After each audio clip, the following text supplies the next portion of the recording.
NNP. Send us a message via text or WhatsApp on 405-8683 with your name, email, and constituency. Stay in the know with NNP. Get updated. Stay up to date with all that's happening with the new national party, NNP. Send us a message via text or WhatsApp on 405-8683 with your name, email, and constituency. Stay in the know with NNP. Get updated.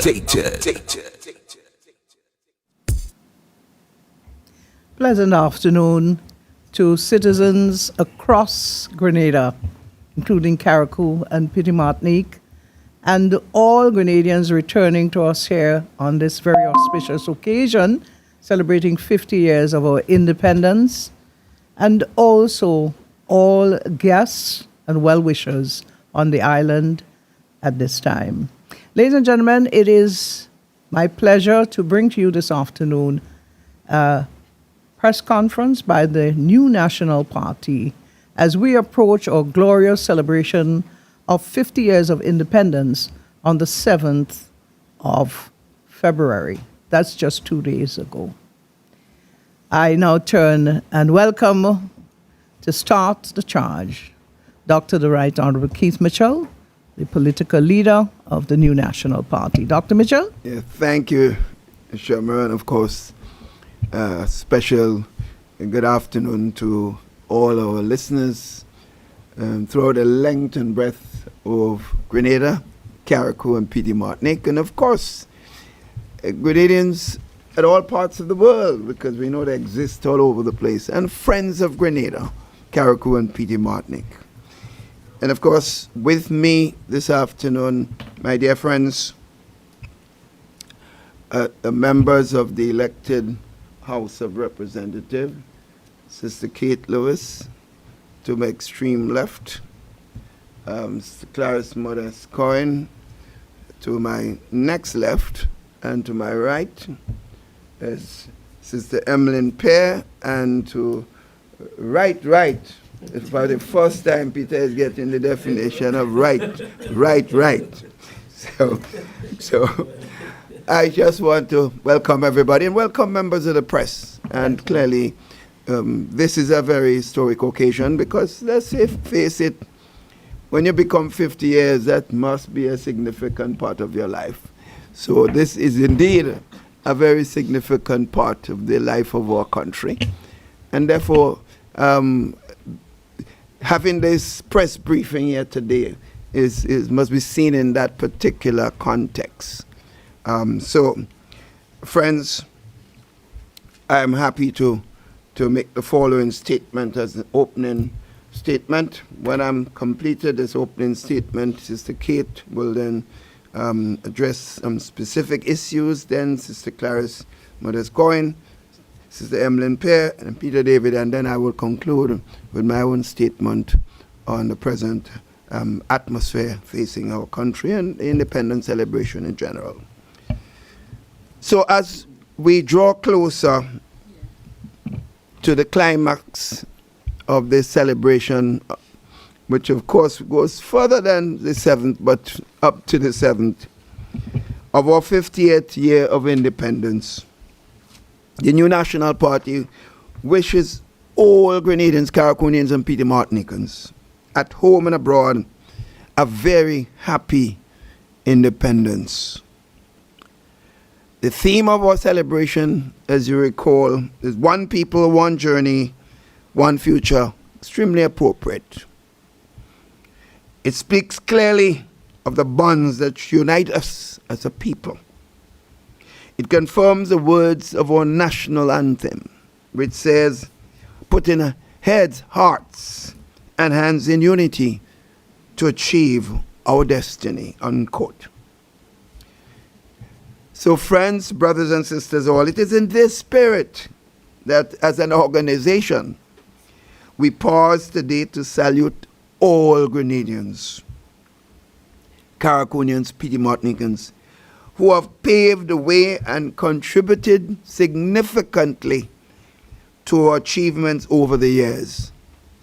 I recall even this morning, a while or 2 hours ago, I was addressing some young students at a primary school.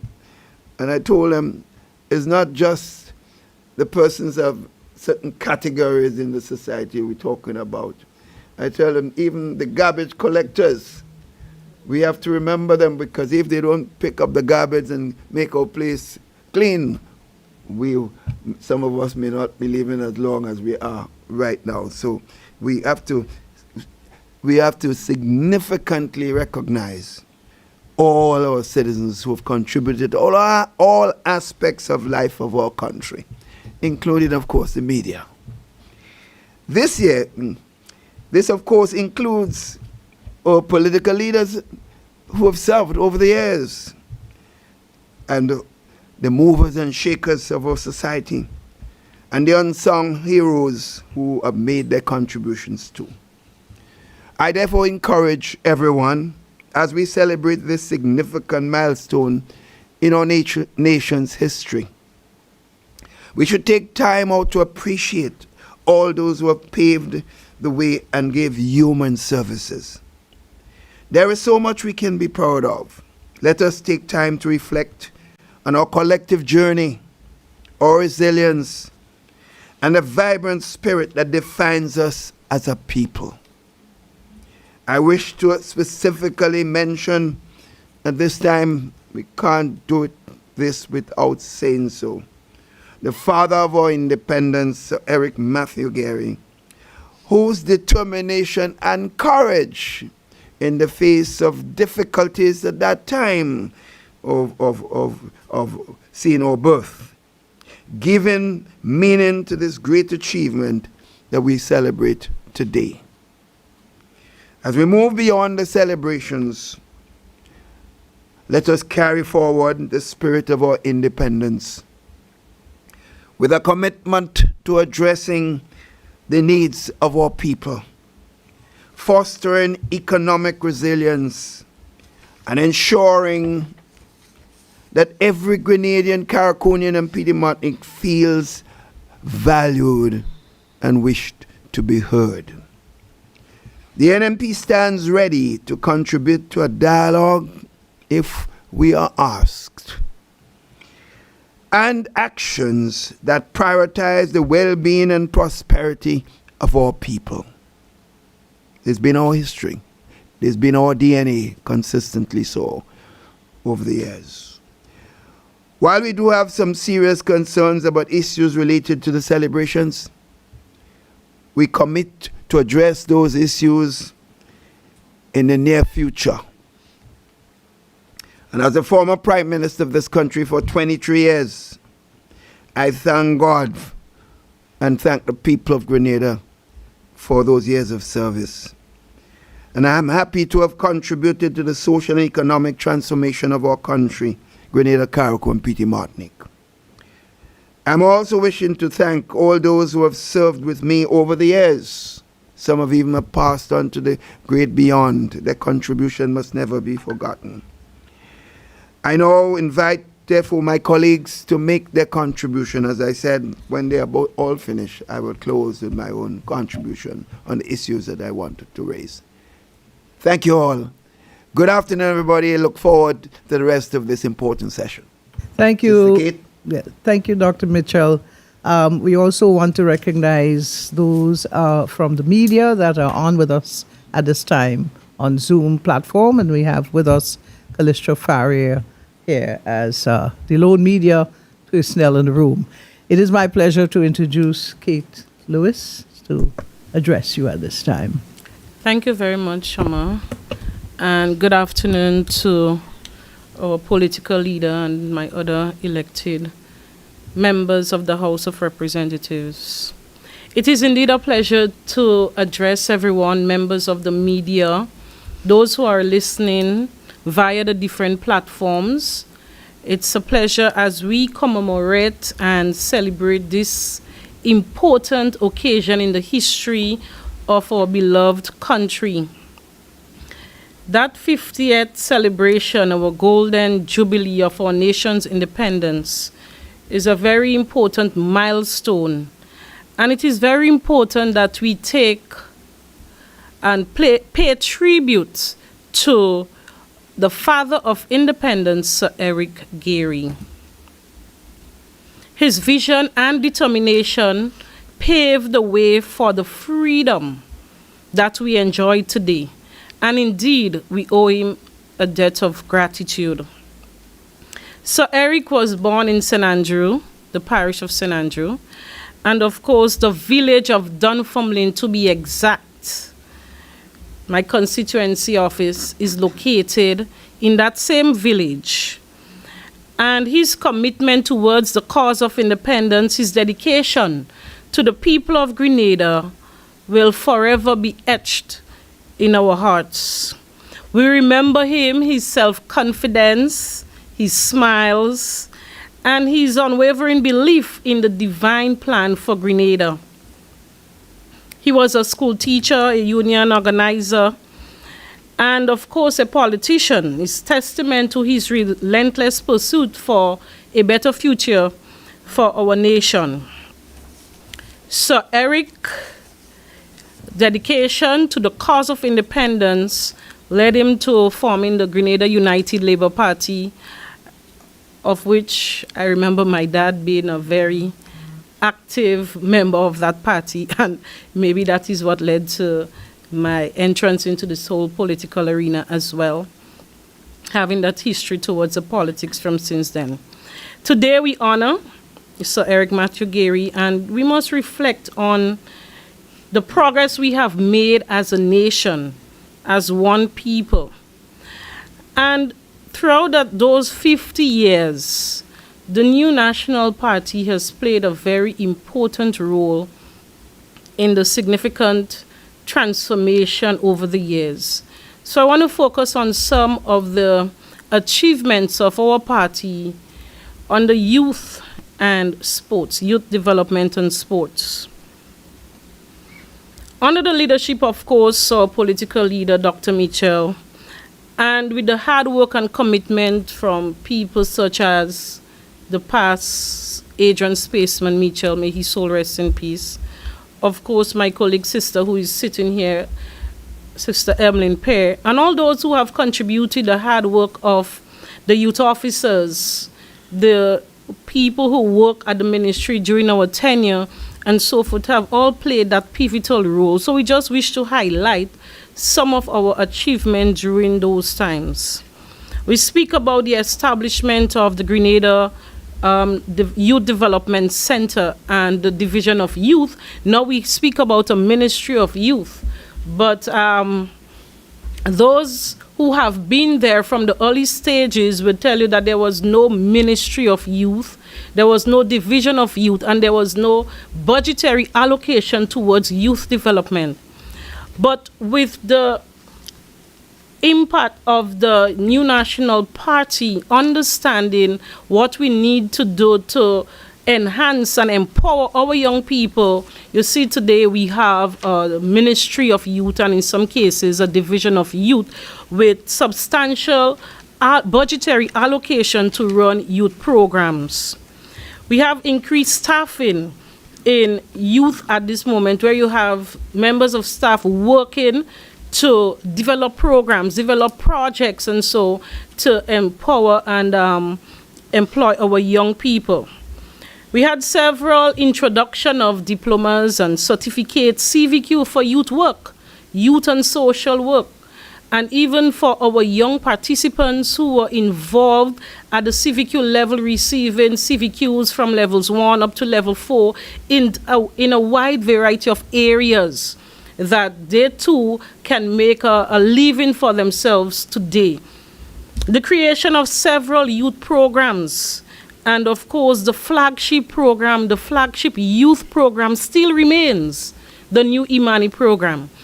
And we can remember vividly many young people graduated from high school, from secondary school, college, and so forth, and they were told they were limited in their employment opportunities simply because of the lack of experience. This is one of the reasons that gave birth to the new Imani program, giving young people that opportunity to receive training on the job skills training and job opportunities for the young people. So here we had the new Imani program that today, as I said, remains a flagship program for youth development in Grenada. Many young people benefited from it, moving from one low level to a high level, empowering themselves by skills development, university degrees, and so forth. And we acknowledge that this program has and had its many challenges, but we cannot deny the fact that it contributed to the empowerment and development of many of our young people throughout the Tri-Island state of Grenada. We also had a youth entrepreneurship program very early. When the youth program was developed, it was called the Grenada Youth Investment Initiative. However, over the years, it was rebranded into YouthBiz, Young People in Business, creating that opportunity for young entrepreneurs to source funding for the new businesses, to expand their businesses. We also had the Business Support Center in St. Mark that gave them a place where they can go to get business support. And of course, we partnered with the Grenada Development Bank, so they were able to get the grant funding and loan initiatives up to $25,000 at the time. I'm not sure if these things still exist, but the young entrepreneurs got the opportunity. They received training and financing support to develop and enhance their youth businesses. We speak about Project Empower. Empower was specially designed for our young men, especially those who were on the blocks, those who dropped out of school and lost hope in the system. Project Empower gave them the opportunity to get a second chance to develop new skills and to be better citizens contributing to nation building. Project Fly, Project Reach at Her Majesty's Prison. So a variety of programs were created over the years targeting every young person, those incarcerated as well as those who have been making their contributions towards our development and so. So we cannot celebrate 50 years without recognizing the hard work and contribution of the new National Party towards youth development. In sports, we can speak about one of the major, there are many achievements, but we like to highlight the Kirani James Athletic Stadium and the National Cricket Stadium, of course, giving young people that platform where they can be seen and use a facility at the international level, of course, enhancing their ability. And that is why we have people like the Kirani James today, because they receive the necessary resources and equipment to thrive and to do better. So we are happy from the new National Party standpoint that as we celebrate 50 years as one people, we have to recognize the contribution towards youth development in this country, the contribution and the significant role that the new National Party plays. We remain committed as a party to youth development, and we pledge our continued support for the next 50 years and beyond. Thank you. Thank you very much, Kate Lewis Peters. And we now hand you over to Clarice Modest. Of course, folks, those of you who are just joining us, this is the new National Party's press conference as we approach 7th February, the glorious 50th Independence celebration. Madam? Thank you, Madam Chairperson. A pleasant good afternoon to everyone. I want to single out our political leader, Dr. the Right Honorable Keith Claudius Mitchell, and my other colleagues at this head table. We have gotten together to present this press conference, which I will speak to a little later. But I want to also greet all Grenadians at home and abroad, and especially those who are visiting. I like the touch of having our Grenadians come back for our 50th anniversary. To our media personnel out there, and permit me to single out my dear sister Callistra from St. Mark. She has been performing very well, and I'm happy to have her in the room But to all of those who could not make it, a pleasant good afternoon to all of you who have seen it fit to join us at this time. Happy 50th anniversary to all of us Grenadians. So I am particularly pleased to be a part of this press conference because 50 years is a great milestone, and so much has been achieved that I think it behooves us as a party to share some light on certain things, as well as to say thank you and recognize all of those who have gone before and contributed. Also, a large part of our population, they're under 50 years. And we, the older ones, if we do not share, then a chunk of our history would be left behind.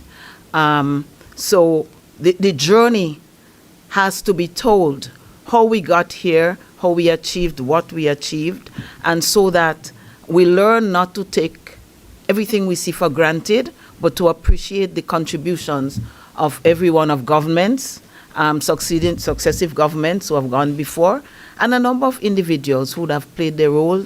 We are thankful for that, and I hope that over this whole year of celebrations, that we as a party and we as a nation would find time to recognize those who have gone before. Maybe some are alive, but a number of them would have departed from this side of the world. But we cannot forget our history. Otherwise, we would pay a heavy price for that. So I'm happy to be a part of the history sharing at this time. I want to agree with my dear sister, Kate Peters, Louis Peters, when she said that we cannot forget the father of independence. I always call him Uncle Gary. That's how my mother used to call him. And, you know, I fondly remember him through her eyes, Uncle Gary. And he's the father of independence.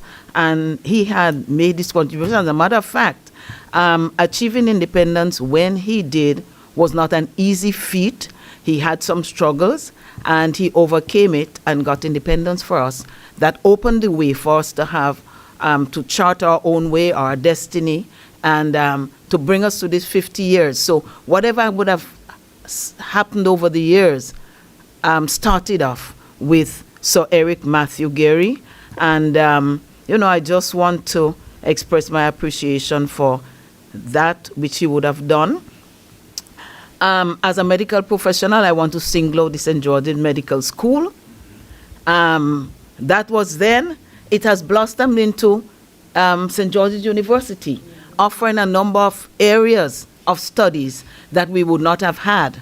And when he conceived the idea of the offshore school, then a very uncommon thing in the region, I'm not sure how many of the Caribbean islands would have had then. No, it's a common thing, but it wasn't then.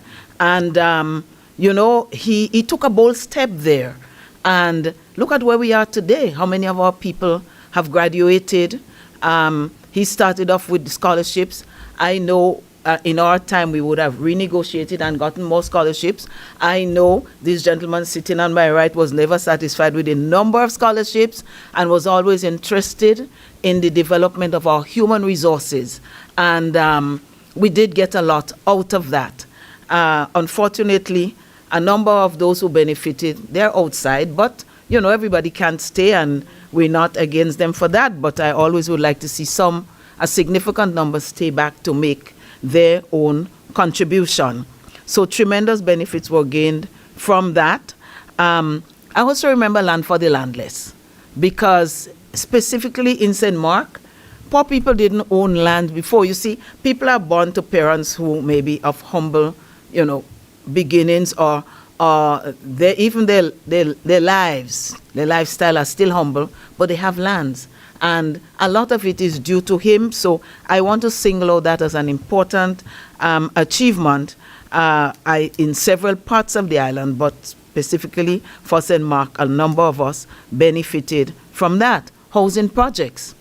I think that started off with Uncle Gary. Bonner in St. Mark. And lovely housing project, a nice area. And over the years, persons would have built up, you know, maybe the houses were built on tall pillars, and they have, you know, expanded on that. River Road housing project, Frequente housing project in Grand Anse. And then I think he paved the way, and that is the importance of our history. For when NNP came, we continued with housing projects, and a number of housing projects would have been built. The one in St. George's near Queen's Park. Of course, the Diamond Estate got another in St. Mark, another 2 housing projects. NNP built another few houses in Frequente, over 20. I well recall the Lacalome project in St. David's.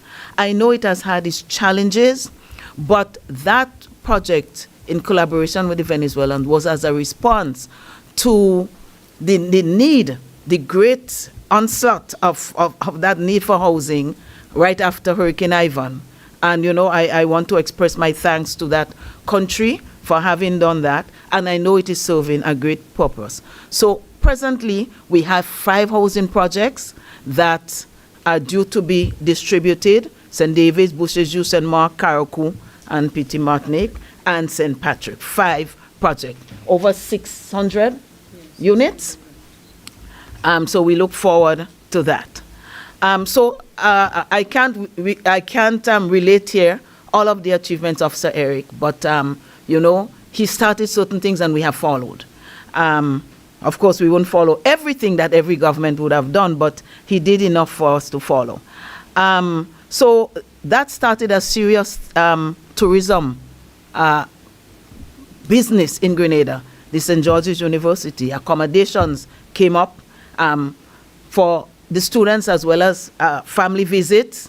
That built it up, and if you go in the areas near to St. George's University, we will see the kind of infrastructural developments. The supermarkets, when you go in the south, they're filled with locals as well as persons who are here either on visit or students. The vendors for local foods all around the campus, you can see persons selling. So the business would have received a great injection from that. Then I want to move now to NNP achievements. And I want to compliment, again, Leader of the Opposition for re-establishing relationships with Cuba and the many benefits in terms of medical and educational that we have received from the Cubans. And I want to say my thanks to the Cuban government, the Venezuelan government, and so for the contributions they would have made in terms of collaboration between them and certain things that they would have achieved for us. Under tourism, I recall that we made the 500,000, 500,000 mark for tourism under NNP. Visitors coming into our island. 500,000 may sound small, but for a small population, if we are 100,000, we receive 5 times in 1 year the number of tourists as our population. So this is a great achievement. Flights, daily flights with American from Miami. At one time, there were no flights. At one time, there were the occasional flights. Now we have daily flights. And then added to that, we have flights from Charlotte with American as well. Daily flights with JetBlue and other airlines that would have provided services before, and so on. Hotels, a number of them, just, you know, to name a few: the Sandals, the Silver Sands, Six Senses, Intercontinental, and so on, the Liver Project. A number of them would have come up because of the groundwork we laid for tourism and how we marketed our country. And we cannot forget the contribution that the people of our country would have made, because when you do surveys and you ask, what is it you like most about Grenada? What brings you here? And they say the friendliness of the people. So everybody contributes to tourism. Airbnb is growing. We have world-class marinas, Port Louis and others. In terms of health, under NNP, we have had a general upgrade of the General Hospital. We have the Gulf Polyclinic, the Victoria Medical Station in terms of infrastructure, and many other clinics that were upgraded and refurbished. I must talk about the cutting-edge CT scan at the hospital, ultrasound mammograms. We didn't know what that was before. And it's available. Dialysis, chemotherapy, neonatal testing for sickle cell, and you name it. Too many to mention now. I already mentioned a number of things on the infrastructure. I just want to mention here, and join my sister in talking about the National Stadium, just to list the cruise ship port that was built under NNP, and a number of roads, Eastern Main Road, Western Main Road, city fences that were done under the new National Party. So, and several farm roads were done as well. And I mentioned the city fences because I know on the western side, certain periods of the year, you couldn't traverse just straight ahead. Sometimes when in rough seas, you have to wait until the wave broke, and then you could pass and then run again. And I know the city fences started under Uncle Gary, and I see Sister Callistra, you remember those days. And now you can pass lassos, different areas, crayfish, with pretty ease. And a lot of these city fences were done under the new National Party. As a matter of fact, for what I know, it was done only by Uncle Gary and the new National Party. A lot of that was done under the leadership of Dr. Mitchell when he was Minister for Work. So we must not forget these things. I have a long list, but I know my time is short, so I'm moving on to my last few things. We cannot talk about NNP's contribution without talking about resilience and recovery. We cannot forget Hurricanes Ivan and Emily. And that phrase, building back better after those hurricanes. And we performed, well, you know, through God's grace, I have to say, a lot of things that people thought couldn't happen. It was almost like miracles to recover so easily and build resistance after that. And I just want to mention COVID, how we managed and how our tourism numbers bounced back, how we rallied as a country under the government to stop the growing number of deaths and the number of cases, and we were successful, thank God for that. But all of this calm that we experience now, we had a lot of turbulence, and so I think it's a good start. What I would really like to end with is to see our country, and it has to be done on a country basis. You see, this plan, this National Plan 2030, we must not trivialize it. We have to find ways to stop having ad hoc development and to have a national plan that reflects the desires, the input of Grenadians. And that plan has that. Maybe it needs some tweaking, I don't know. But it was a great initiative by the new National Party, and we must not forget that as we chart our way forward. Much has been done, but there's quite a lot more to be done. So I thank you. Thank you, Madam to Mrs. Emmeline Pear. Interestingly, when you mention about SGU, I do recall in 1976, as a young journalist in Grenada, attending a function of Sir Eric Gairy with a gentleman by the name of Mr. Mervyn Daimali. He came here as the Lieutenant Governor of Southern California, a Trinidadian. He brought Mr. Modica here to meet with Uncle Gary to talk about SGU. And that is when the whole thing was revealed, and then he gave them the hotel on the beach in Grand Anse to start the school. So I happen to be privileged to be witnessing that. So, Madam Pear, it's your turn now. Thank you, Shama.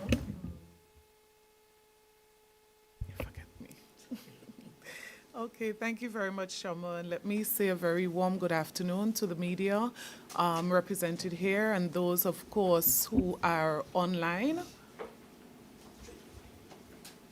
Okay. Yes, so recognizing the media, those present, particularly here and on the live stream through Zoom, I want to especially recognize you. And of course, like my colleagues did, I want to join and say happy 50th Independence Anniversary to all of our citizens. Of course, those who are here at home and those who are abroad someplace. There are so many Grenadians overseas. You deserve to be recognized today as well, as we say Happy Independence. I want to continue from where Dr. Mitchell would have stopped in terms of recognizing our Grenadians. And many of them, unfortunately, have passed on and did not get the opportunity to celebrate this 50. But so many people have made so many significant contributions to our country. Dr. Mitchell would have mentioned even those who we sometimes don't remember. The garbage collectors, for example, the cleaners. But we have our doctors, our nurses, our teachers, our public officers, businessmen and women, religious leaders in our society, and all leaders in various sectors. We want to say this afternoon as a New National Party how much we recognize and appreciate the service that all of our Grenadian persons, Dr. Mitchell referred to them as our unsung heroes, those who have contributed, we recognize you this afternoon. We also want to recognize all of our leaders, and I want to again pick up from where Doc would have left off there.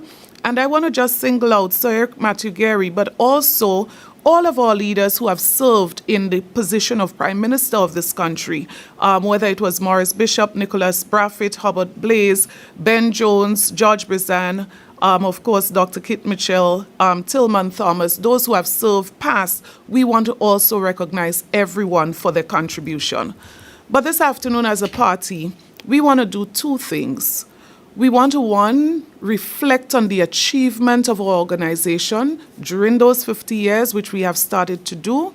And also, we want to also recognize two of those leaders that we believe need to be specially recognized as we celebrate 50. So I'm talking one, Sir Eric Matthew Gerry, also talking Dr. the Right Honorable Keith Mitchell. When I count to the years, Dr. Mitchell serving some 23 years as Prime Minister of this country, and when you add the number of years post-independence that Sir Eric Matthew Gerry would have served, collectively, they served as Prime Minister for over 50% of the 50 years. And I believe that in itself deserves a recognition. So my colleague, Sister Clarice, would have made reference to education, particularly Sir Eric Matthew Gerry, and I don't think repetition in this case would be bad.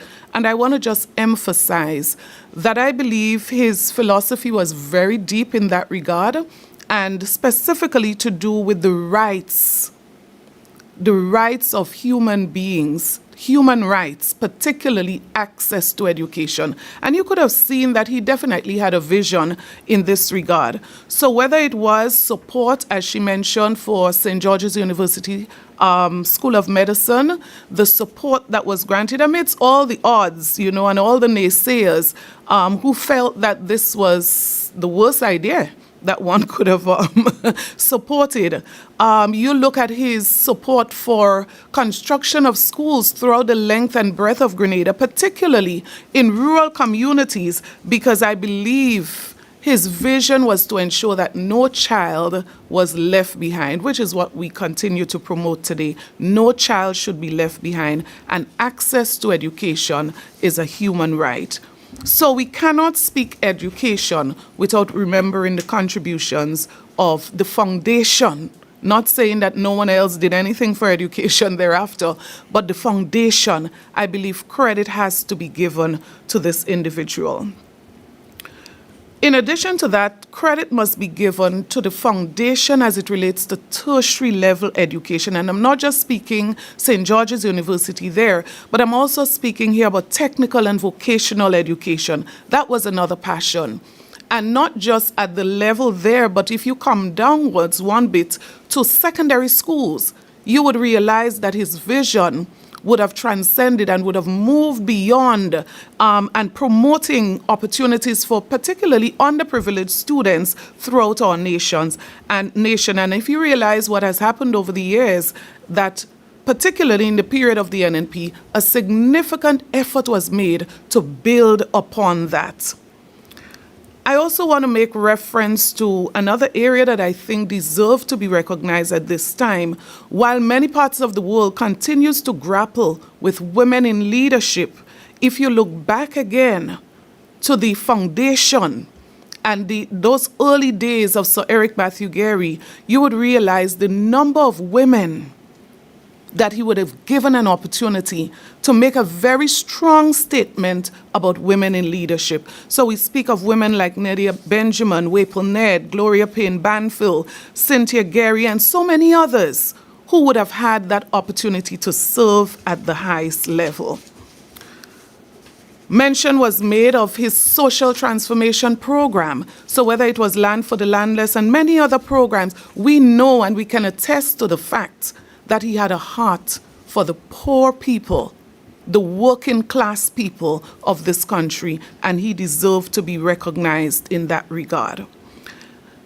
I have said it publicly before, I am very shocked at the downplay of Sir Eric Matthew Gerry's contribution thus far in the build-up to independence, and I'm very hopeful that come Wednesday there'll be something elaborate that is going to correct this. I look forward.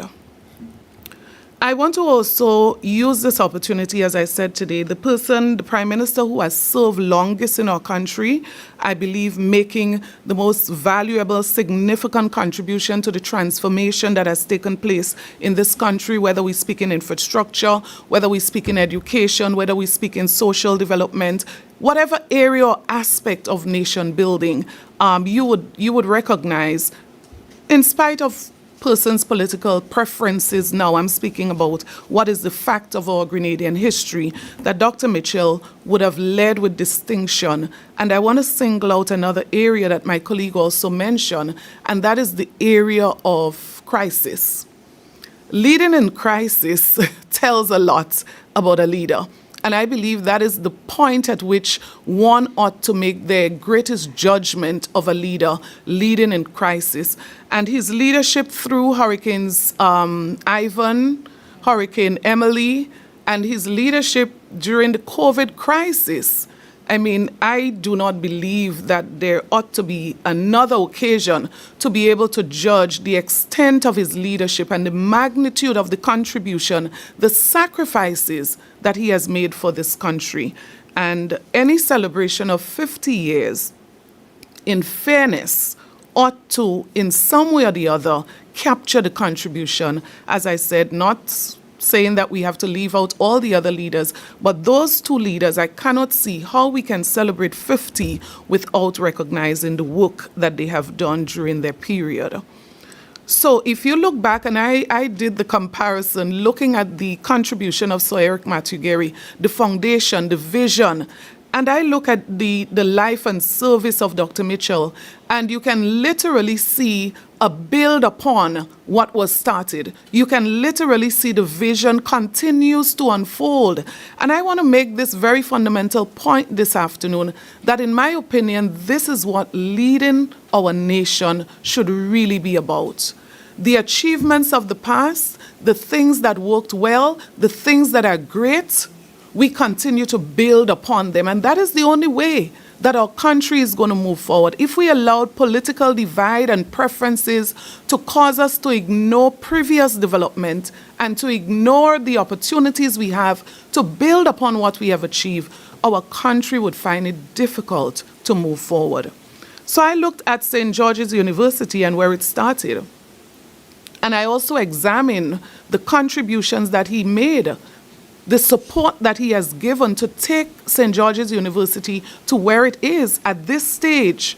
I believe that is something that cannot be ignored and cannot be recognized. Today, Grenada, a small island like Grenada, providing doctors for countries throughout this world, that to me is a significant achievement. We speak of it when we speak about the contribution to our GDP.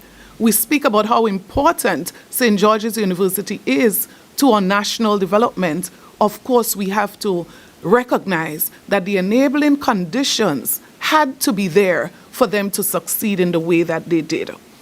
I also want to make mention here of the hundreds of millions of dollars invested under the Kit Mitchell administration for the construction and development, expansion of schools throughout the length and breadth of this country.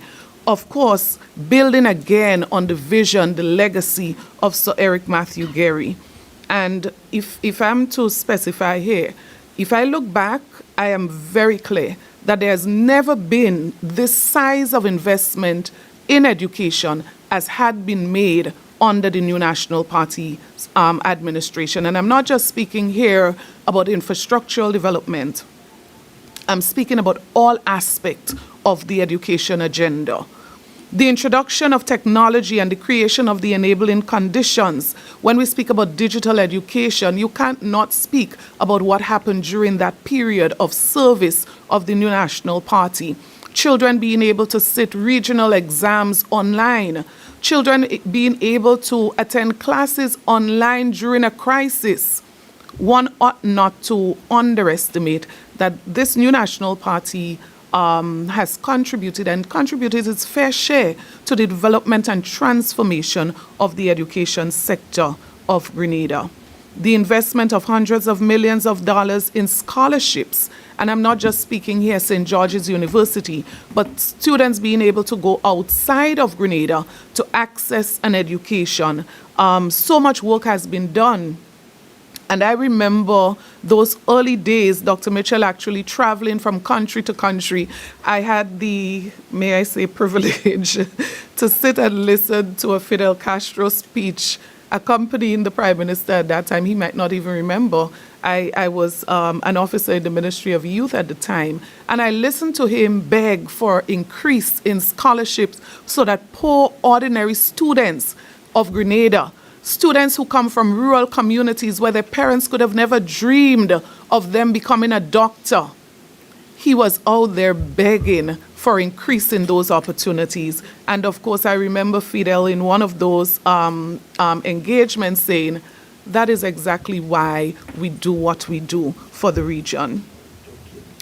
I also want to make mention this afternoon of the issue of skills training, and you see the vision coming from Sir Eric Matthew Gerry, continuing again over successive government, and specifically when you look at the size of investment under the New National Party administration, the establishment of skills training centers within our schools, the establishment of centers for excellence, the introduction of CVQs, in our secondary school in skills training areas, technical areas, even at the primary school level, the exposure of students to the basics, the fundamental, as it relates to skills training and technical development. Nowadays, you listen and you might think this is something new, but again, we go back and we look at all that has happened over the years, and we want to give this country the assurance that we would continue to support any form of development that has to do with people in our nation. I want to now turn to, very briefly, the issue of sustainable development. It is one thing to talk about the past, what we have been able to achieve. It is one thing to say that, many people have sacrificed and they have worked, given yeoman service. But it's another thing to look to the future. Where are we going from here? How do we build upon what we have achieved thus far? And my colleague and Sister Clarice Modeste Cowan would have reference the National Sustainable Development Plan. And I want to make an appeal here to our government that this plan should be considered as one of the main roadmap to Grenada's future. I consider it a plan by the people, for the people. And I don't want to sound revolutionary here, but this is a plan that I know the people of this country, and I want to commend those who led the process, throughout the length and breadth of Grenada, Carriacou, and Petite Martinique, people went on the ground and solicited the contribution of various persons in various parts of our country towards the development of this plan. Our brother Peter David here represented our party as part of the development of this plan, and it included so many different stakeholders. But I just want to reference 3 of the goals of the National Development Plan.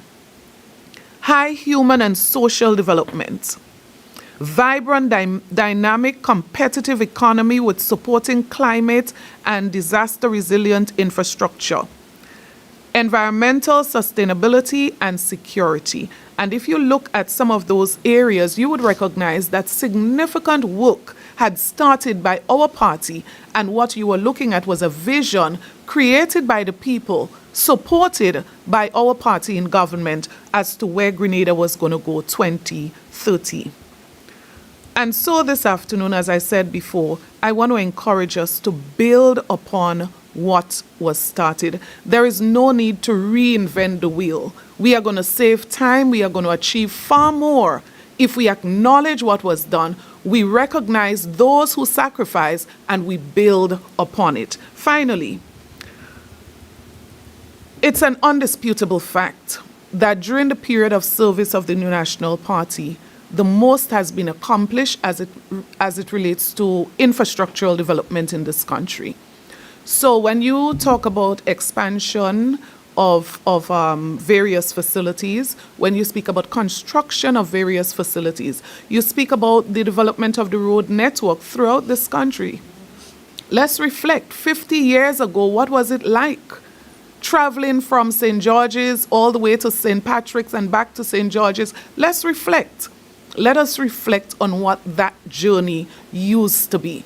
And so the investment in our road network is something that our government at the time felt was of significant importance, and so hundreds of millions of dollars was invested in that area. The construction of our cricket stadium that was referred to at one point as a white elephant, the construction of our athletic stadium.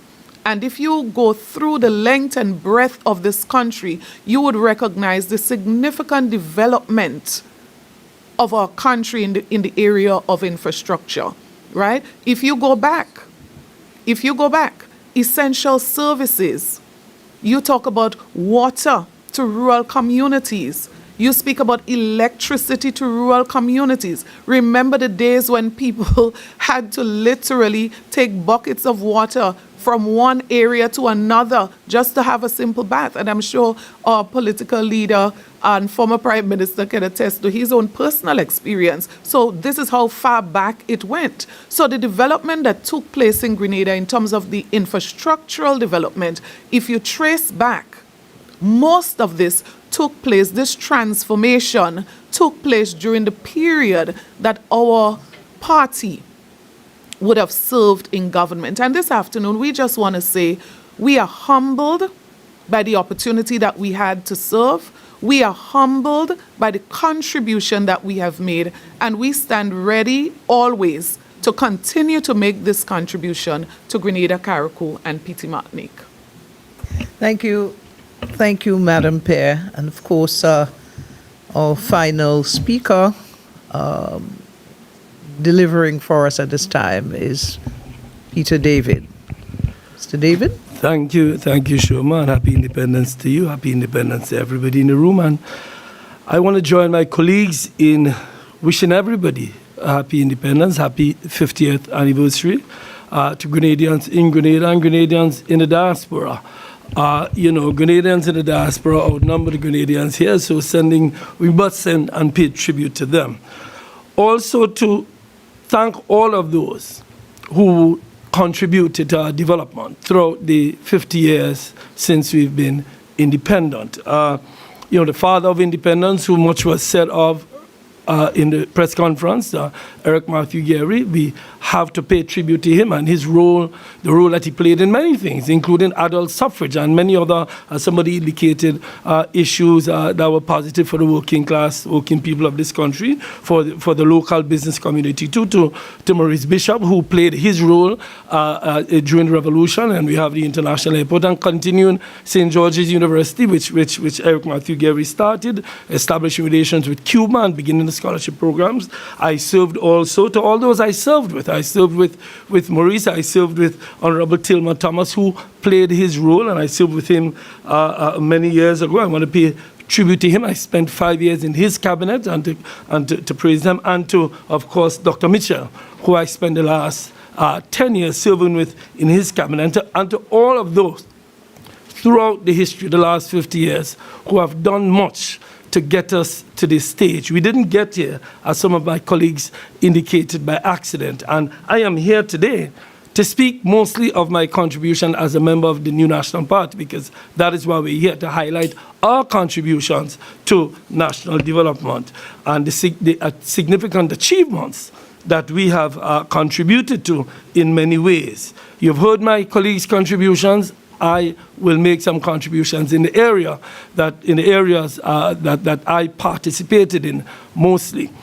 But before I go in, one of the areas I participated was foreign affairs. I played a significant role in foreign affairs. And before we move into our contributions, I want to pay tribute now to the former president of Namibia, who passed on yesterday. I think that was something shocking to everybody, including our brothers and sisters in the diaspora, in the African diaspora I'm referring to now, to hear of his passing. He was a fighter for liberation of Namibia, along with Sam Nujoma and others, and his passing sent shockwaves through the African continent. And as we are about to welcome the Ghanaian president to Grenada, and I want to express our absolute welcome to him to Grenada, we want to express on behalf of the party, and for me, as a former foreign minister who've had much to do with the Ghanaian colleagues, wish them, express our deepest condolences to the government and to the people of Namibia. And that brings me to the question of foreign affairs. And you know, one of and I think it was alluded to by my sister Clarice, who was also foreign minister, is Dr. Mitchell's role in bringing Cuba closer. I think I didn't understand his role until I had a meeting with a Cuban diplomat in Grenada in 2002, when he referred to the awarding of a Jose Marti award to Dr. Mitchell. And I said, why was that? At the time, myself and Dr. Mitchell were not colleagues. And he said his role in getting the CARICOM region to re-engage with Cuba was so significant for Cuba's development that they awarded him gave him the Jose Marti Award. And that has to be seen in the context of Cuba's contribution to Grenada's development. Because without that relationship with Cuba, the doctors, there'd be fewer doctors in the hospital. One of my colleagues alluded to the fact that many persons would not have been doctors today. My good friend, Dr. Modest, in discussions recently said she is not sure if she would have been a doctor had it not been for that relationship with Cuba, which Dr. Mitchell enhanced in a post-revolution period. So I want to pay tribute to that the role Dr. Mitchell played in bearing in mind Cuba's contribution to our development, getting Cuba back into the fold in the region. Remember, at the time, there was intense pressure on Cuba, and it was a big risk to both visit Cuba and invite Fidel to Grenada. Big risk that he took, and I want to pay tribute to him for that. The other thing is climate change. Grenada played a significant part at the United Nations in climate change, and those are some of the issues that are benefiting us today. Resilience, referred to by my sisters here. And again, Dr. Mitchell played a significant role in that, and the NNP played a very significant role in that. As chair of the Association of Small Island States, our role in CARICOM. So it is clear that in foreign policy, Grenada, in the last few years, played a significant role. And in addition to that, maintaining the Caribbean as a zone of peace. I remember in recent years when the Venezuela issue was prime on the international agenda, where I joined a delegation to visit the United Nations in order to broker some kind of peace so that the Caribbean can remain a zone of peace. So in foreign policy, over the years and from independence to now, there's been a lot of developments. I am here today to say that we have contributed a lot by way of ensuring that our foreign policy is one that is tightly linked to our national development agenda. Another issue that I was very much involved in was CBI. CBI is something in recent years that people forget the initial years of CBI. The blows that we got for CBI the fact that CBI was not something that was welcomed by most Grenadians, but Dr. Mitchell and the NNP was bold in making the step towards CBI, so that today, when you look at the contribution of CBI, Citizenship by Investment, to national development, we must pay tribute to those who continue that program and who continue that program up until this day.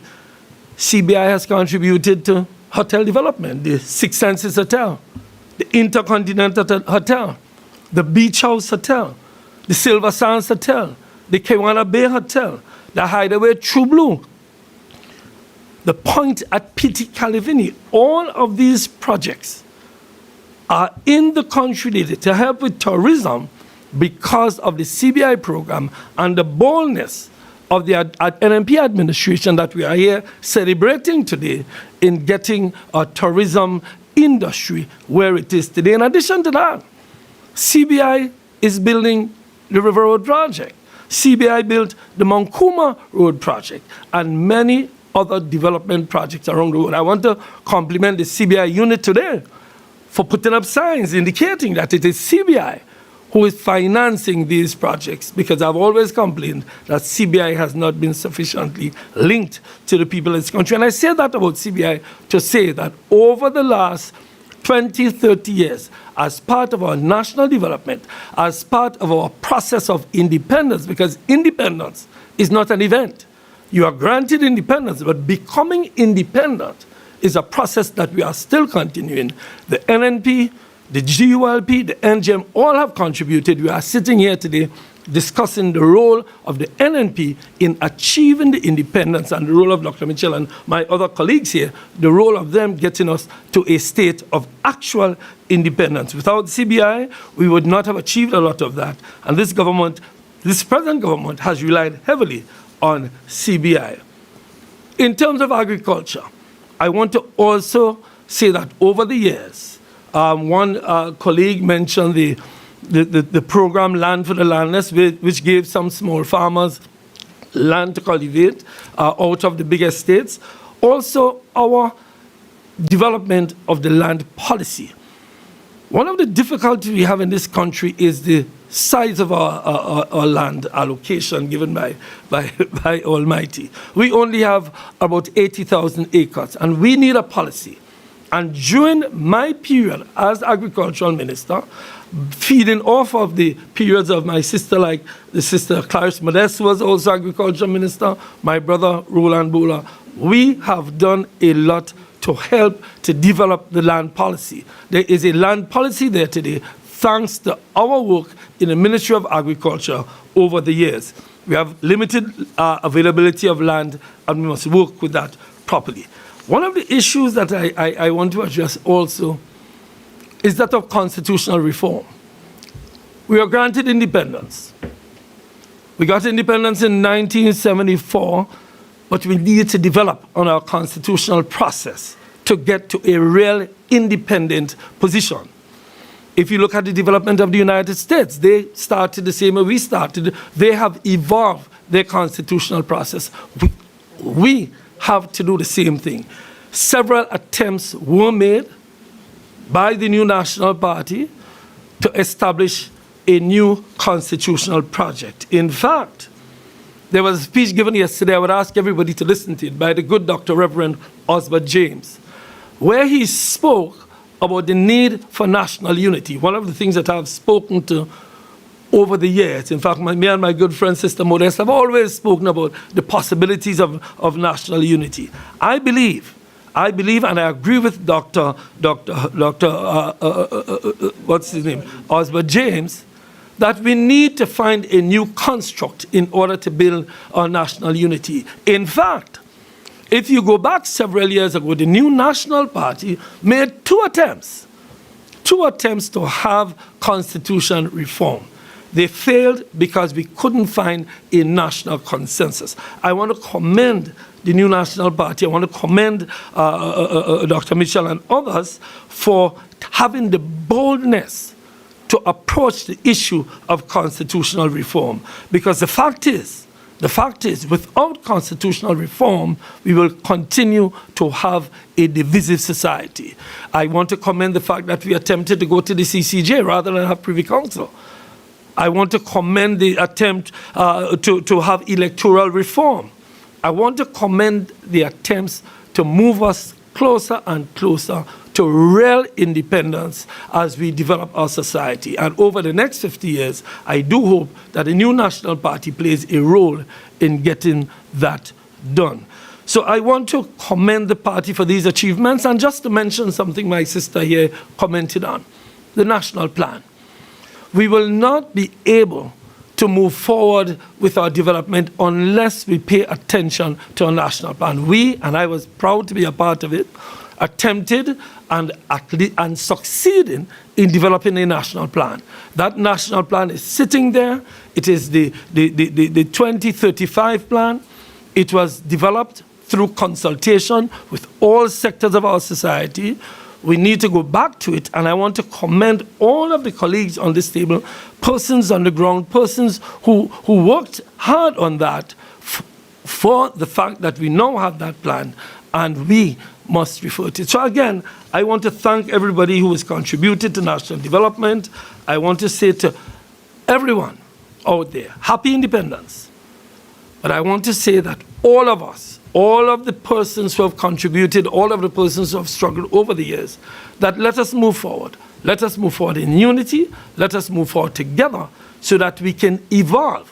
Because independence is an evolving project to become a more independent, a more proud people. Happy independence. God bless Grenada, Carriacou, and Petit Martinique. Thank you. Thank you very much, Peter David. And finally, ladies and gentlemen, we get back to the start, the beginning, final comments from Dr. Mitchell.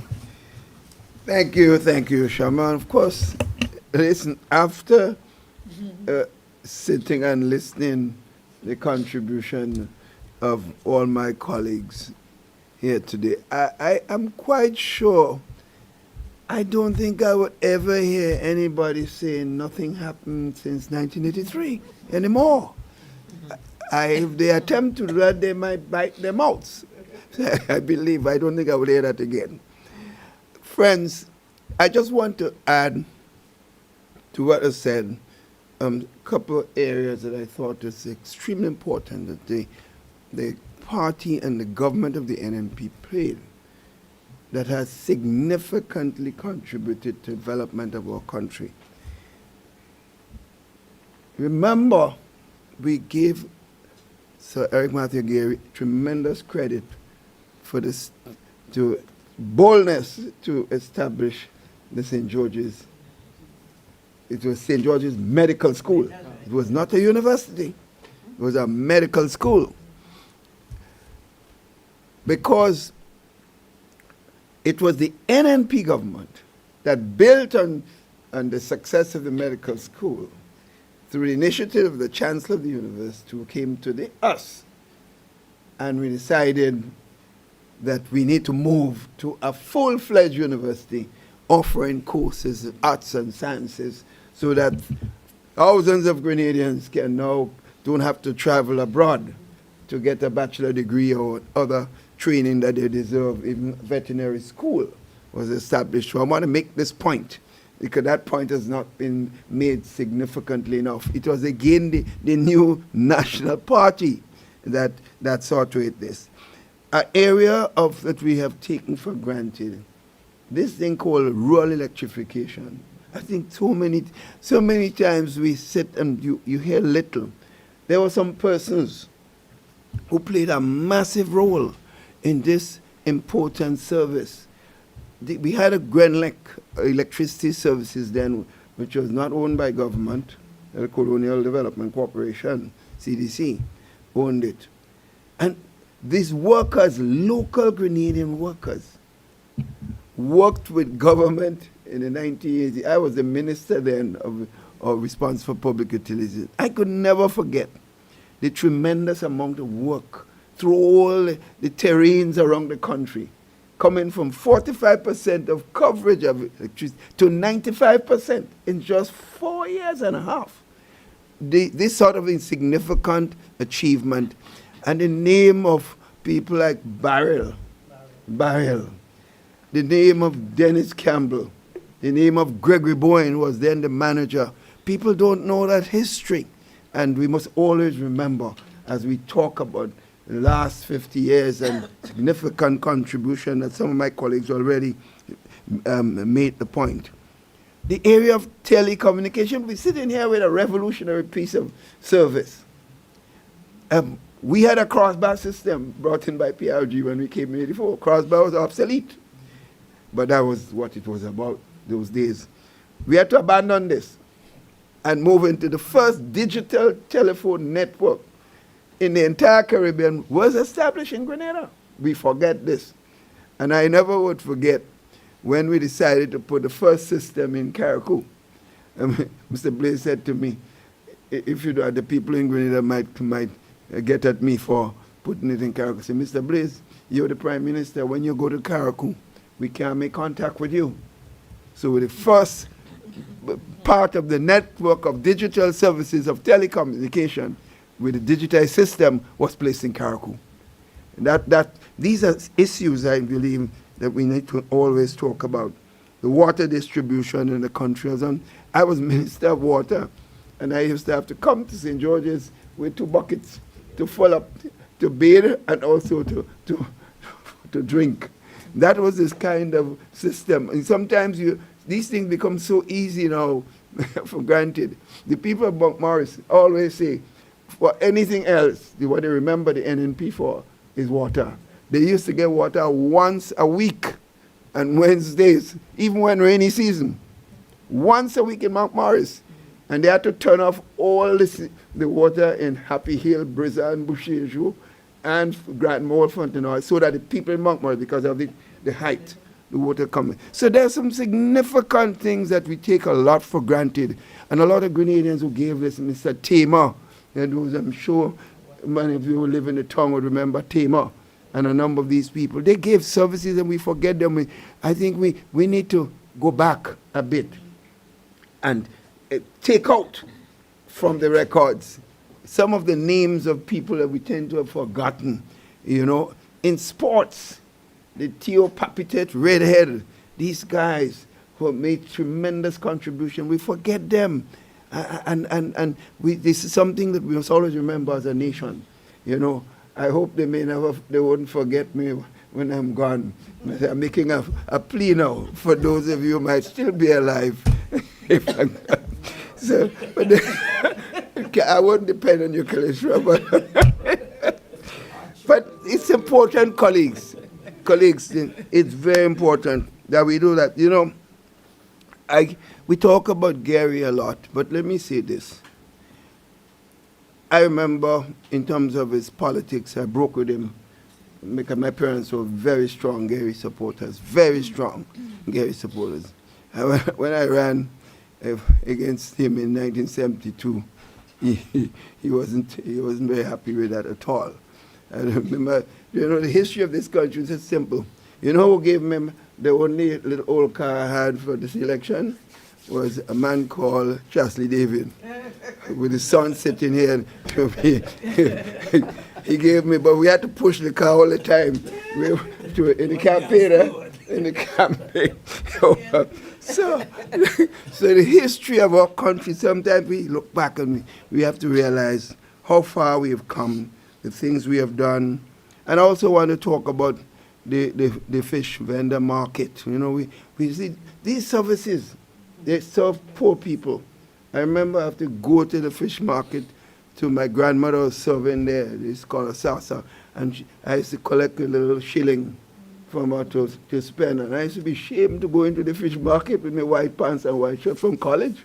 But it tells you what the history of this country. So when that place was built, I always remember my grandmother and the many vendors that serve in that market. Because these people made tremendous contributions. So every time I passed that fish market that was built during our time, I remember many of those people, those vendors that serve. And that's why we always have to remember those vendors who were treated shabbily by the present government at the Park, who were at Queen's Park, and now all over the streets in St. George's trying to earn a living, and it's something that we hopefully we can get back to look at these people. They are poor, but remember, God always said to look after the least among us. Something we must always remember. Some of us preach Christianity, but a lot of times we forget the basic tenets of Christianity that we're supposed to remember.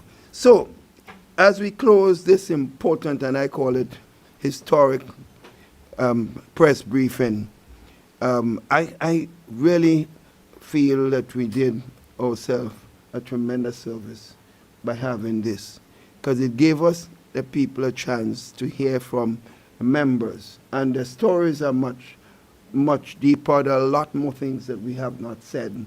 In fact, the intention is that we should take some of the issues to the public soon, because people need to hear from us a lot more. Some of them have been saying, we're not hearing from you enough, we're not hearing from the party enough, because some of the difficulties they're experiencing outside there, they need to. I want to also give a lot of credit to those who served and came up with the national plan. And Reverend Osbert James literally did a tremendous service to that national development plan. I don't necessarily share his views that no political party should exist. In fact, I told him when he came up to me, I said, you living in utopia? He said to me, well, we have to learn to dream. And, it makes some sense. But the point is, I think he's challenging us, and we need to challenge ourselves for our future. And I therefore want to thank all my colleagues here for the special presentation we've delivered today, and to thank the media and all Grenadians, home and abroad, who have given service to this country, whether it's in sports, culture, politics, in the business community, all over the country, people have served, and sometimes some of them, the contribution have not been given the kind of credit that is owed. I think we have a responsibility to raise that.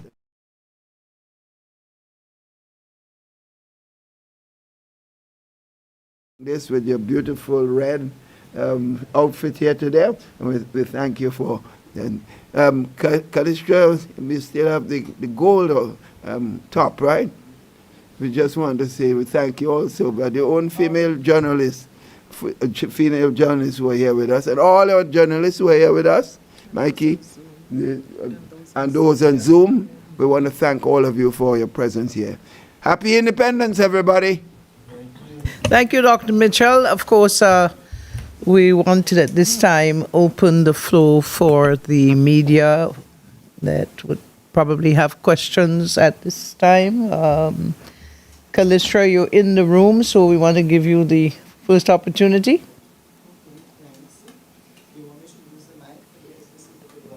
Yeah, Mikey has placed it there for you. And just to remind the viewers who are joining us at this time, this is a press conference of the new National Party.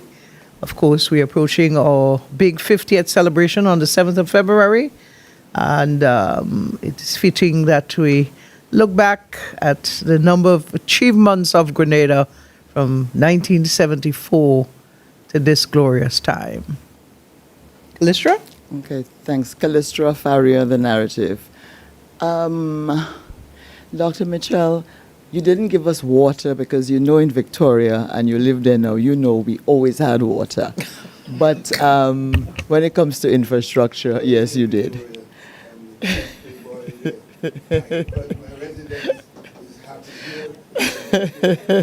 Residence, Callistra, don't spread propaganda. My residence is Happy Hill, St. George's. I have property in Victoria, and I go there often. But I live in Happy Hill, St. George's, Grenada, Carriacou, and Petite Martinique. Don't go there. Don't go there. No, that's an easy place to go. You spoke about constitution reform, and the issue of one side not supporting because you're in opposition or you're not is a real problem for us achieving that.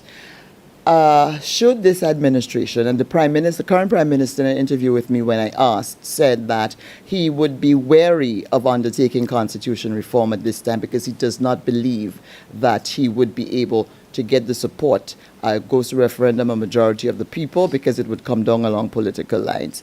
Should he be bold enough to undertake the necessary constitution reform that has to do with republicanism and so, would you, Dr. Mitchell, encourage your people, all 30-something thousand of them, or is it 40,000 by now, to support? Hey, that's nice. So To support that. I know you could do a mathematics, you're good at adding. Oh, good. Would you support republicanism? Would you support it, or would you I'll allow the answer politics this- to derail it? I answer this way. The NNP has always been consistent in supporting policies that are necessary and good for the country. We have never taken partisan position simply for cheap political purposes. We have always, our history is very clear. So if something comes up that is in the interest of the country, the NNP will not go out there telling people not to support it. That's our position, period. And that's been our consistent position. What can happen, I believe, the Prime Minister is to do. His party was the one that opposed things based on our coming forward with things that were basic and fundamental, like Reverend James said yesterday, opposing Carriacou and Pitimat and Grenada and the passport. So I think he first must talk to his party members, because they might have a difficulty with what he proposes coming forward, assuming, of course, it's not something to promote individuals, but it's something about the interests of the country. So NNP is consistent, and that's how I would answer the question in a broad sense. Okay, I have one more question. Will you be attending, there's a joint sitting of the Parliament tomorrow, will you be attending that, and will you be attending February 7 celebrations on Wednesday? Will you be there? NNP has always been present at the national celebrations. We have never boycotted. We never decide we're going to Cameroon Park to celebrate, while the national services celebration is held in Queen's Park. We have never, and that's my point, is NNP has never been partisan in national issues of that importance. The question of Parliament, well, there are sittings of Parliament. Sometimes I have been absent of Parliament sessions, so I wouldn't comment on this at all. You look tomorrow and see who is going to be there. So because from this news conference, I got the impression that on the Eric Gary issue, that is a problem. He's not front and center in something. He needs to be front and center.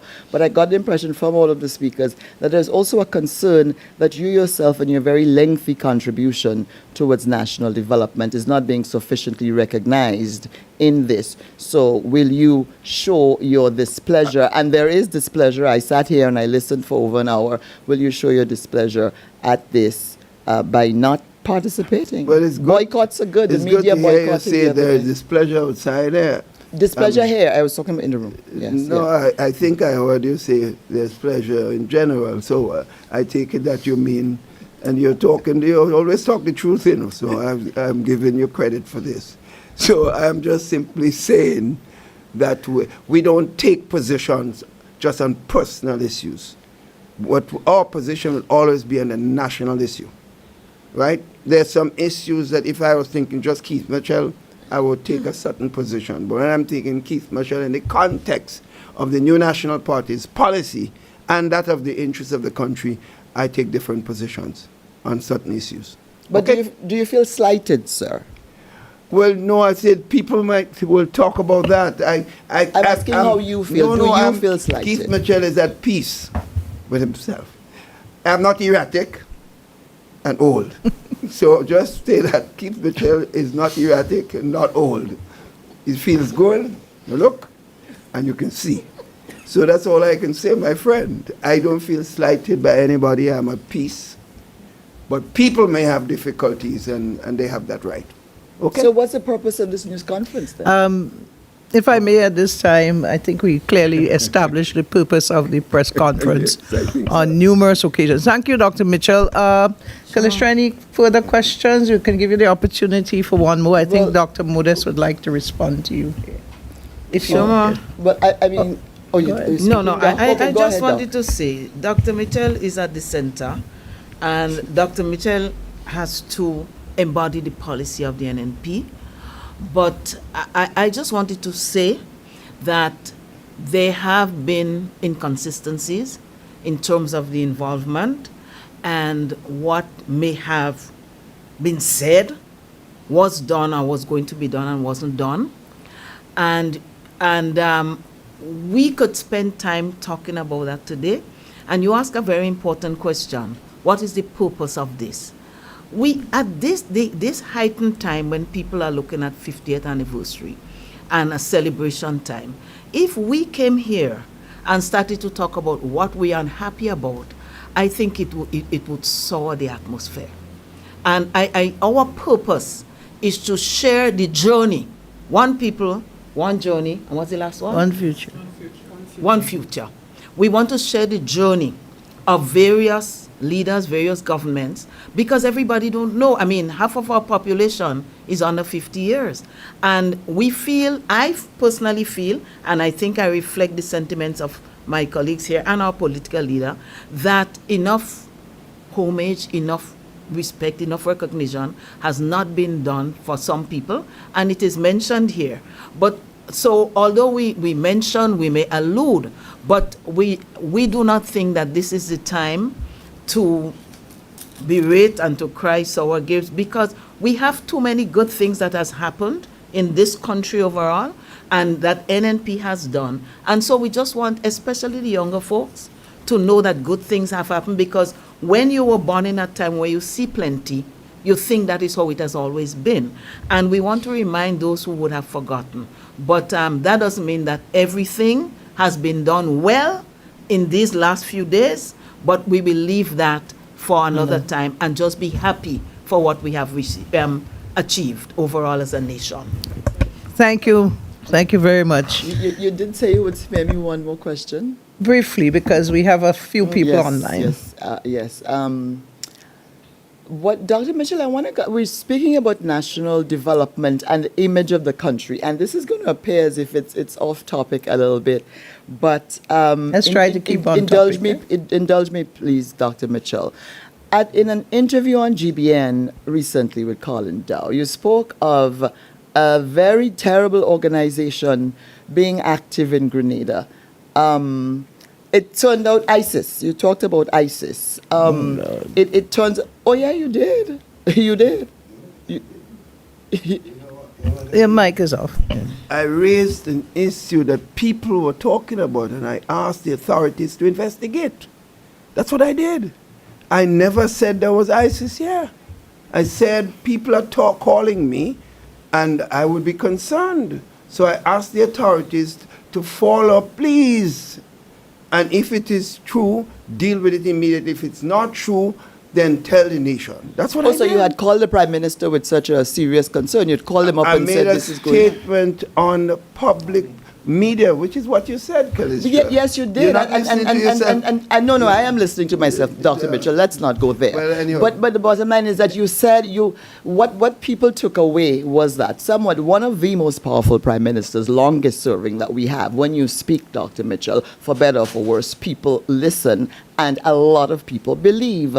The idea, the impression went out there. All right, People asking Calista, questions. I don't And think so that I'm the asking- nature of this. I'm asking Dr. Mitchell. If I may, in the Calista, image of the country if on I this may, 50th Calista, year, do you have this any this second press thoughts, conference sir? is Do you have a any matter of second the thoughts, past sir, that's about been saying exhausted. that, And that it is could not seriously something that damage we the need image to of the exhaust here country? this Let morning. me just say, like, No, Doc could take care of Calista, himself let me with say me, this. You Shoma. know, you seem to be preoccupied with Keith. We don't need that. We have five at of this us here. I mean, we all here. You could have asked anybody a question, but let me say this.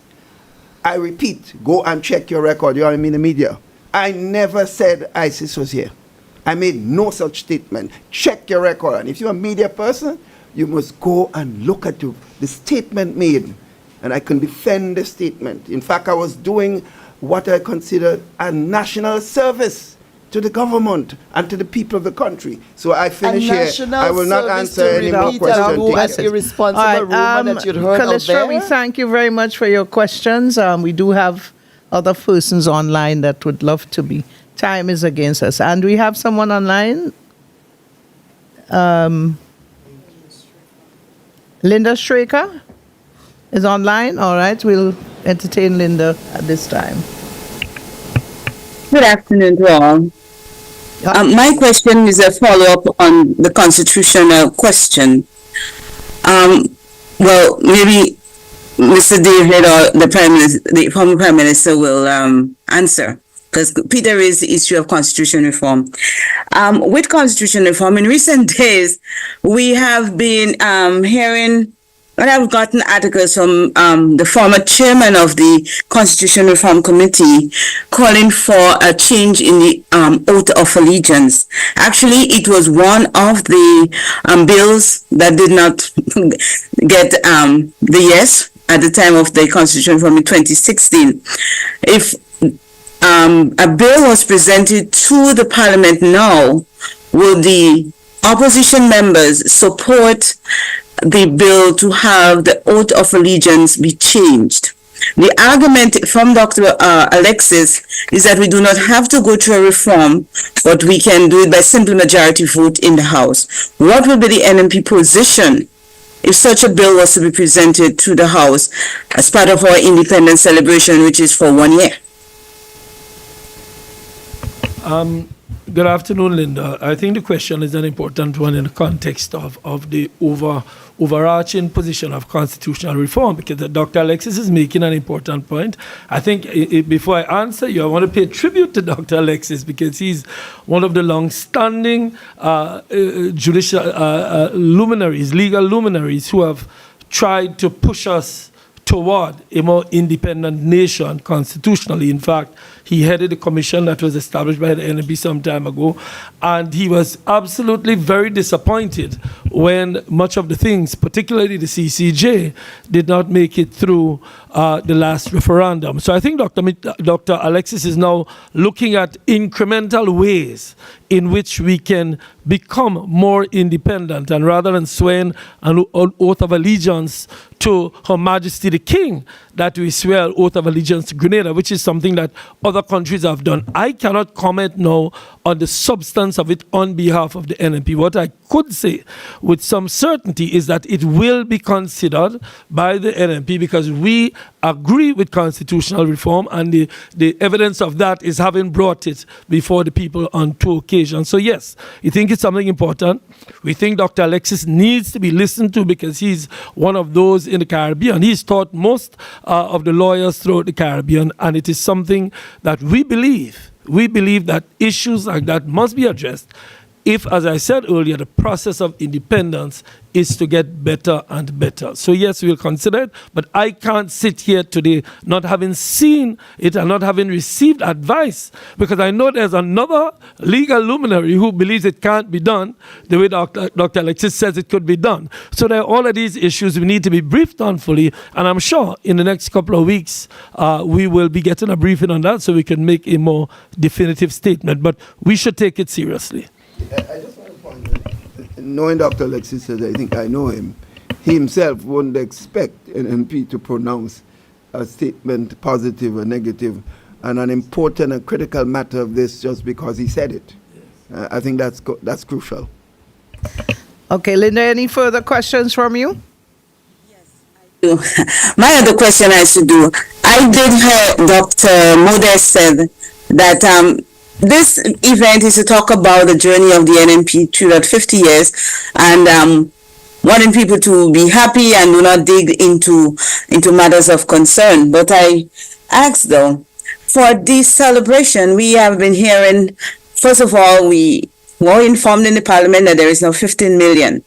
At one point in time, a few weeks ago, I was informed that each constituency MP would have received $10,000 as part of the celebration. Can the party or any member or somebody lead the way to say whether or not the opposition members indeed received $10,000 to assist with celebrations in their constituency?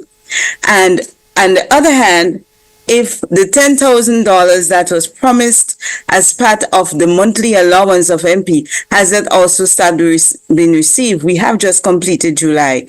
So I want to know about the two different 10,000. Is it 10,000 for as part of your regular allowance and 10,000 for independence celebration. Has this money been received, and what is the process of reporting on it? As far as I know, no member of this, the opposition team has received any such allowances. In fact, I checked with my bank a few days ago to find out what came in. And the report was $3,282 came in from me for the month of January. That's all I received. And I have to say this because there are some people who believe we get a lot of money. $3,282 came into my account as opposition member. That's important for me to state here. So I'm glad you asked that question. No, we have not received communication about those allowances, but certainly nothing has been finalized yet. I don't know if members of the government, ministers or senators receive such allowances. So I've seen some expenditure being incurred in certain places, even in my own constituency. So I don't know whether that's part of what was done for the government side, but certainly the opposition, I believe I'm speaking for everybody here, that none of us have received any such allowance. Okay? The opposition member has not received no 10,000 for independence celebration. No, we have not received any. And secondly, the increase in salary as announced in the budget, you are yet to see that reflective in your bank account. Well, appears, I think people thought it was an increase, but it appears that it replaced what I was getting before. So maybe the government side gets increases, but for members of the opposition, it appears that it replaced what we were getting before. Because I think it's important. That's why I asked the bank to check to see what came in. Because so nobody got $5,000 as an MP on their pay? No, none of them have. You got 5,000? No. Because I am aware that the leader of the opposition gets more than the MPs. So the 3,000, is this was your regular thing that you had last year? Well, we have. I can't talk with certainty. All I could tell you, Linda, is what we receive, what I personally received. I don't know whether it's for a half month or for a full month. So I can't tell you that because the bank would not have that information. So that's where we are right now. So as far as I know, I did not get any additional $5,000. What is the question about the 10,000 for the independence celebration? Yeah.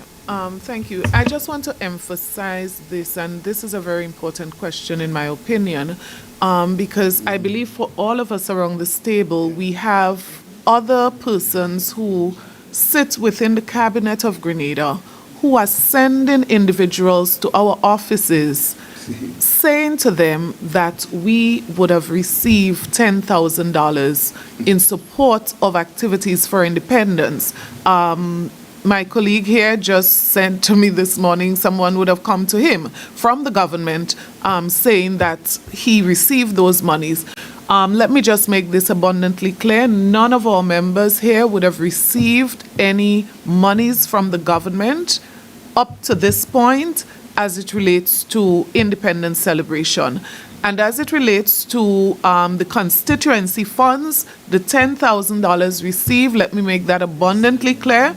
That persons are saying that we receive, let me make this abundantly clear, that no member sitting on this table would have received $10,000 from the government as allowances for constituency activities. So not the independence amount, not the constituency allowance. We have received nothing of this nature. As a matter of fact, we have some serious concerns as to documents that we've seen, and we await an opportune time to discuss those with the government and others concerned. Linda, I just want to make a point. I think as responsible parliamentarians, I think we have a fundamental responsibility to insist through questions in Parliament to get a thorough, detailed examination from the government as to that $15 or $22 million which is alleged to have been spent for independence celebration, because you're hearing a lot of stories. And, you know, I'm one who passed through a lot of stories and accusation falsely. So I don't ever want to do the same thing to any member of government. But I think it's important that we ask questions and specifically and get information through the Parliament. And we will be doing so very shortly. All right, thank you, Linda. Any further question from you? We'll give you the opportunity for one more. Well, thank you very much. My other question is related. There are a number of activities. One is on tonight with regard to the unveiling of the commemorative note. Has the members of the opposition been invited to that event, and would they be attending? I believe you receive an invitation, nothing more than that. So I don't know. That's up to members individually to decide whether they're going or not. Why me alone? You're asking question. You're not asking. Ask Kate. Ask Kate. Ask Kate. This is not a love story here today. Yes, Linda. We're going to give the opportunity to anyone else. Leisha Paul, welcome. Go ahead, please. Hi, good morning, everyone. Good afternoon, everyone. My question is for Dr. Mitchell. As the longest serving Prime Minister in the last 50 years, what would you say was your biggest accomplishment in this during your tenure? This just recently in a national program that I did with Colin Dow. He asked me to name 3, and I did give 3. And so I think you have the record there, my dear Nisha. So I suggest you just check that record. I'll just repeat the same things. Okay? All right? All right, Nisha. Okay, I have another question. Hello. Yes, I have another question. It's with regards to the Liat issue. We're hearing that the former Liat employees are calling on the government to assist them in getting the compensation money in keeping with the High Court judgment. It's since 2001. Any thoughts? What are your thoughts in this on this situation? When this came out, we were engaging the unions and other governments to see how we can aid and help. But there was no resolution. In other words, for this to happen, all the governments have to be involved. It can't be one government taking a position. So we in Grenada had agreed to do what we can, because our citizens are being marginalized as far as their income is concerned. So we had that interest. In fact, I remember in one case when we were asked to provide some support and to help with this thing, Grenada gave $1 million, and most of the governments that had agreed, they didn't come up with their share. So we gave $1 million, and that was the end of the story, my friend. I think a couple others did, but I don't think most governments didn't. All right.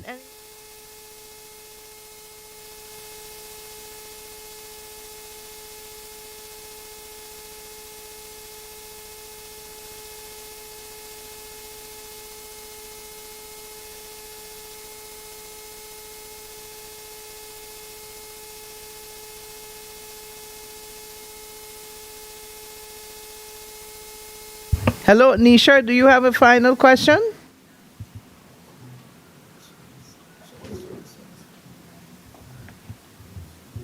No? Anyone else online with a question?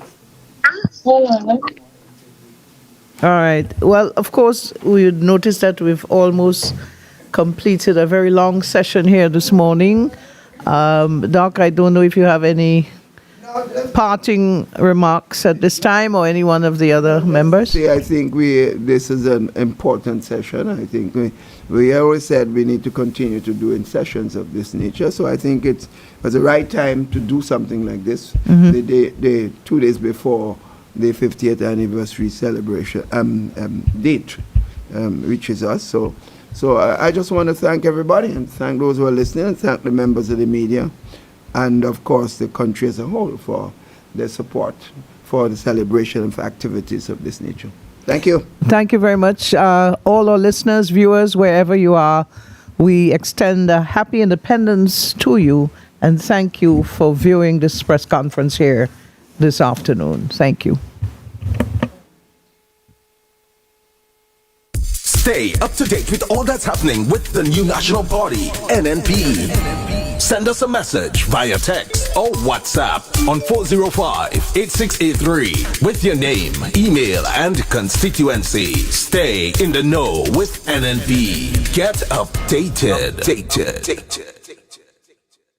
Stay up to date with all that's happening with the new National Party, NNP. Send us a message via text or WhatsApp on 405-8683 with your name, email, and constituency. Stay in the know with NNP. Get updated.